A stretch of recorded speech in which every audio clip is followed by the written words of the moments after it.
Alright guys, so here we go.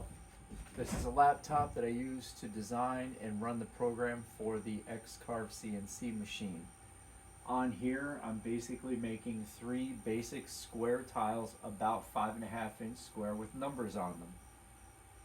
Now the numbers I've got set to cut at just about 1/8 of an inch or 0.125 inches. And I've got the lines going across to cut at 1/4 inch or 0.25 inches. Just so I can keep the whole thing as one piece, and then I will cut and trim later on my other machines. Basically, I just need it to carve out the numbers and the measurements for me. Now, let me show you the machine. This bad boy is the X-Carve CNC machine. That is a Makita router on there. And what that's going to do is start cutting on this board for me and carve out what I had programmed. Now this unit's going to go back and forth, side to side, up and down. Now we're going to use a blade just like this. So this is 1/4 inch blade. I'm going to use one that is 1/8 of an inch wide so I can get some detail cuts. Okay, so let's see what happens.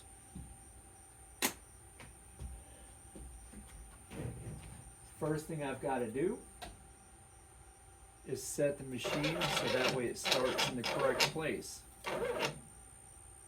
I want to get it what's called homed in on a nice little spot, and it must be touching the wood. So let me make it go down just a little bit more. There we go. I cannot get my fingernail underneath it. It's ready to go. This is where we're going to start. This is called our home position. Now we're going to hit the carve button. I've confirmed the material's thickness. It is secure. I have confirmed the bit size, manually selected. The position, we're going to raise the bit, skip the dust shoe, the spindle we're going to turn on.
There she goes. She's all done.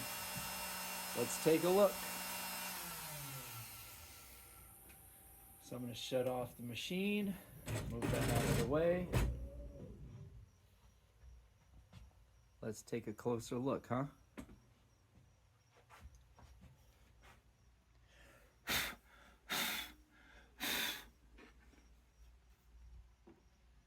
So that's a 3322. That's a 1208, and that is a 3210. So let's go ahead and clean that off real quick.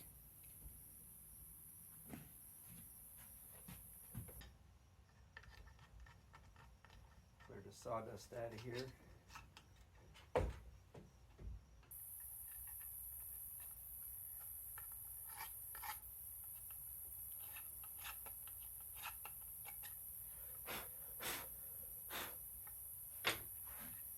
have it, the next thing I will do is cut these apart, do a little sanding on the edges. We're going to stain them and then get epoxy put in them. What do you think? All right, guys, so we're going to be using the Ryobi miter saw here. We're just going to make two or three clean cuts to make these a little bit square. All right.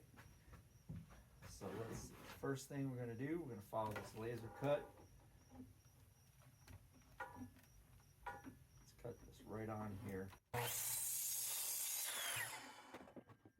along. Yeah, here. Lines up.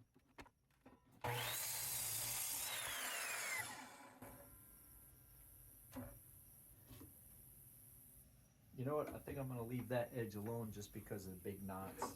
But I am going to try to cut through this knot, because I don't want the passes too large, but we want them large enough that they're a little bit cumbersome to carry. Forces the person that has them to take care of them.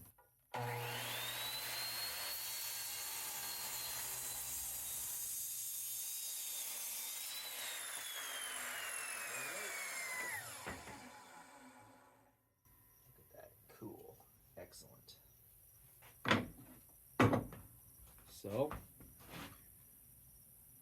3210, 1208, 3322. Next, we take them to sanding. All right, guys, now we're going to do some sanding on the oscillating belt sander. I'm going to keep this level. This does move, but we want a good 90-degree angle on it. I've got two kinds of sandpaper for this. This is a rough, so this is 80 grit sandpaper, so it's really rough.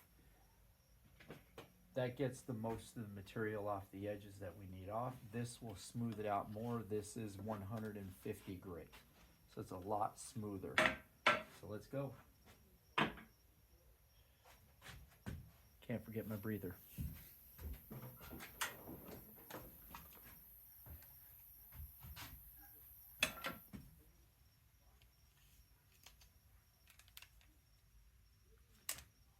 Now, whenever you're sanding, you want to use your breather, because this dust is very, very fine and it gets all in the air. You'll see. All right, let's do this.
All right, now that we've got those four done like that, we're going to put on a much finer sandpaper. So we pop that, pull that off, take the new sandpaper, slide it on, lock it, and we might have to adjust this to keep this from going up or down the spindle. Let's take a look.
have it, all sanded up to 150, which is good enough, or 120, sorry, but look at how fine this dust is.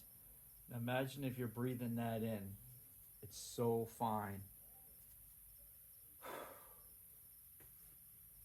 Yeah, that was probably a bad idea. Next, we're going to take these over, we're going to sand the top, and then we're going to stain them. All right, guys, here we go. We're going to go sanding. Now, the face of these, the top part, we want nice and smooth, okay? And the back part, we want nice and smooth. So the stain will go on really nice, and then the clear coat won't look all bubbly or jumpy or anything like that. What we have here is a 100 grit sandpaper. I've got a 150 grit sandpaper, and I have a 220 grit sandpaper. So we're going to do these, all of them the same, and then change the paper and then go again. Okay, so watch.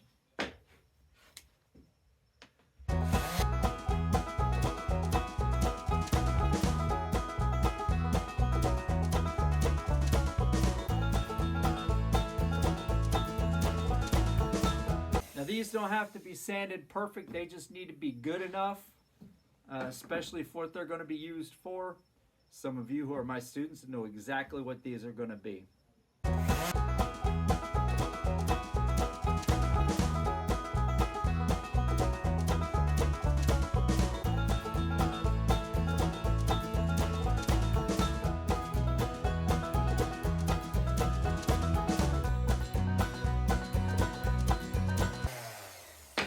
There, that's the heavy grit. Now for the 150, it's just hook and loop, which means it's essentially Velcro. I don't know if they can legally call it that.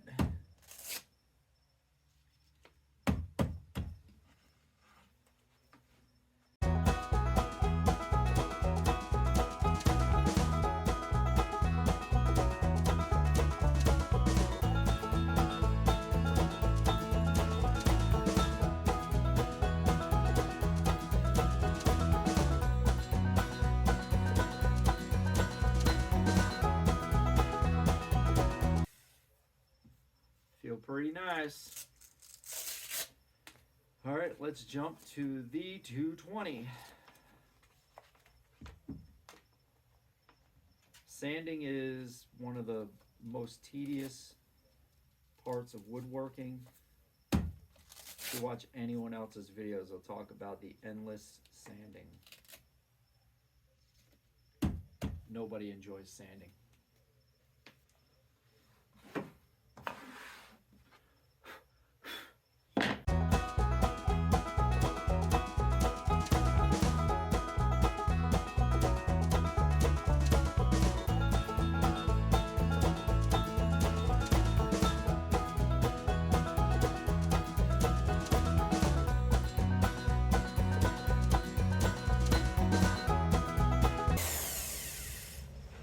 There we go, sanded to 220. I guarantee you it's not perfect, but it's definitely good enough. Now let me get a little brush some of that schmutz out of there.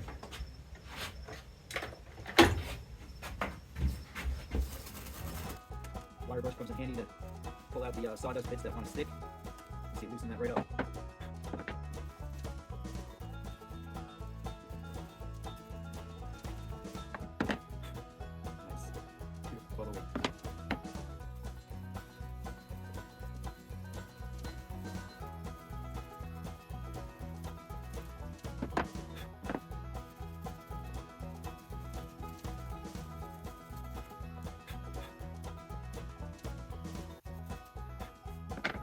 And now 32.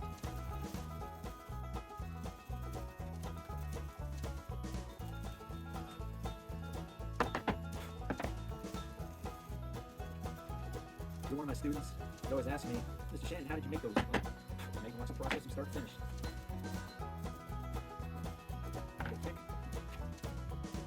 I got some stuff stuck into the corners here, so I'm not sure I get that out. I'm going to put the epoxy in here. If we put epoxy in here, make sure there's nothing making it the full inside of the mirror.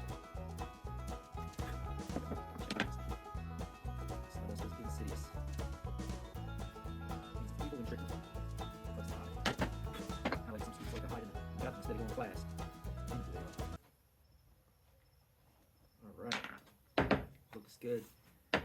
Now let's wipe them off.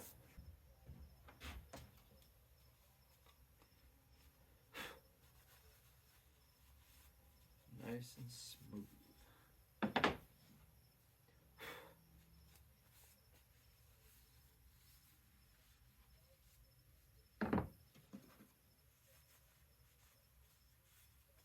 Now, when I do these, you're probably not going to watch me do every single one because there's something like 64 or 68 of these I've got to do. So, you'll probably see a whole stack of completed passes ready to be delivered. So, we'll see how this turns out, huh?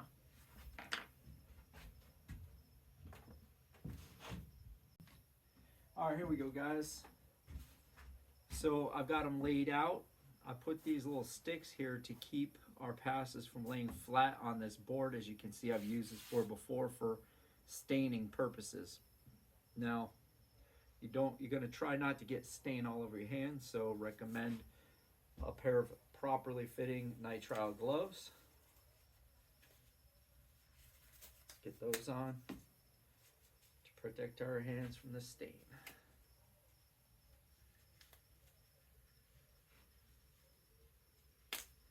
Oh, I broke it.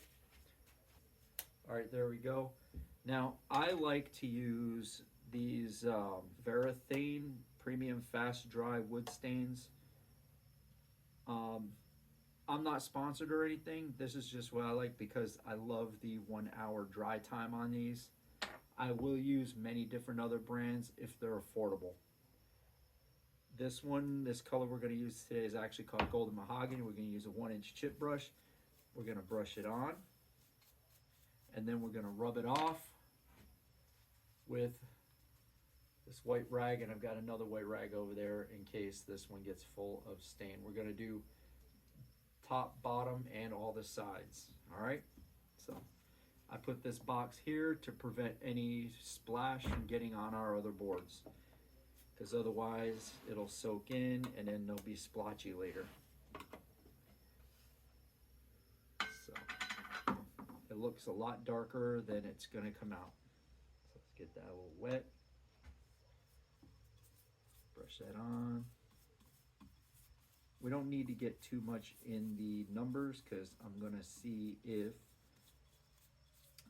the Geek Goddess will epoxy them for us. So let's get some on the sides. And the stain gives us a nice color and it helps with protection. Because I'll tell you, a lot of hands are going to be holding on to these, as you all are well aware. So let's just get it good and wet on all sides. Doesn't have to be particular. As long as you get it on, it'll start soaking into the wood right away. If you leave it on too long, this stuff will dry up and get real gummy and it'll be really hard to get off. So there we go. See? Beautiful, right? All right, so let's take our rag here. Now it's nice and light. Gives us a nice tint on that board. Now here's one of the kickers, right? So it looks nice, but if I grab it again with that hand, it's just going to get splotchy again. So good to have a spare nearby so we can hold it while we clean it up.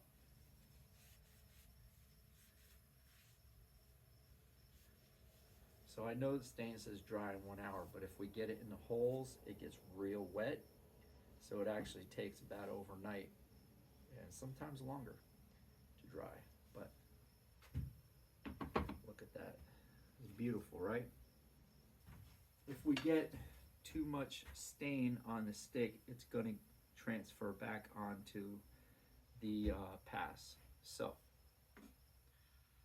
let's do this.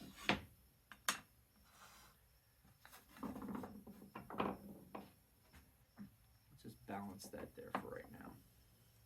Okay, you see all this splash here? Thankfully, we're working with it right away. So let's get this on here.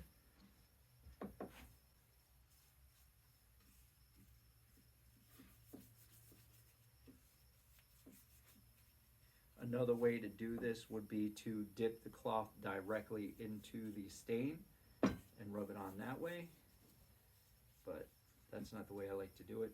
I'm probably wasting a lot more stain than I have to, but I don't care. I'm comfortable doing it this way. I'm not a professional stainer or painter or anything.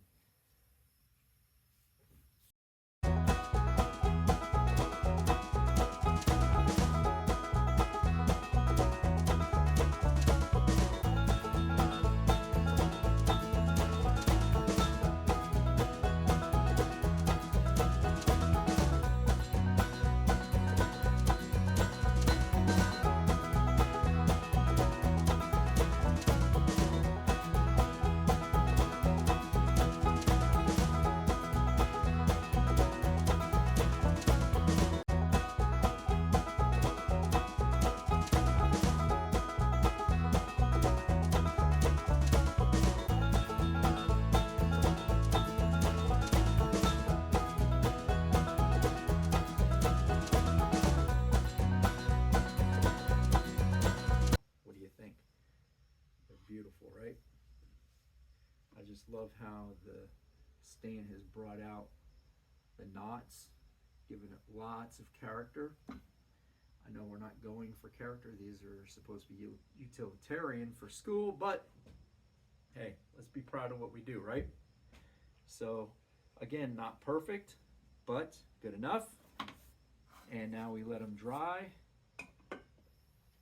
and we will seal coat them before we send them to get epoxied. In the meantime, while those are drying and getting epoxied, I am probably going to start making a whole bunch more of these with all of the other numbers I need.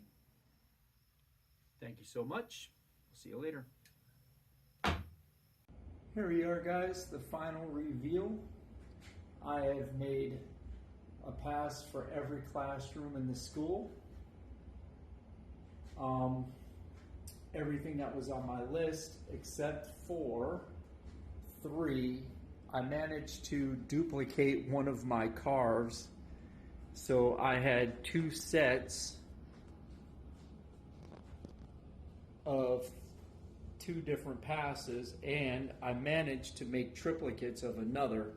So I have 4 extra total. Now the thing is that when I screwed up and made those 4 extra there, I actually missed 3 from my list, probably because I'm really bad with numbers. So that's okay, I'll make them at another time. We should be good. I'm going to deliver these tomorrow to the school as a donation. I know that our principal was trying to find a way to commission me to make these, but I figure that the school needs them, and our education system is underfunded. So they'll now have nearly indestructible classroom passes for every room, plus a couple of doubles if they do break for those particular rooms.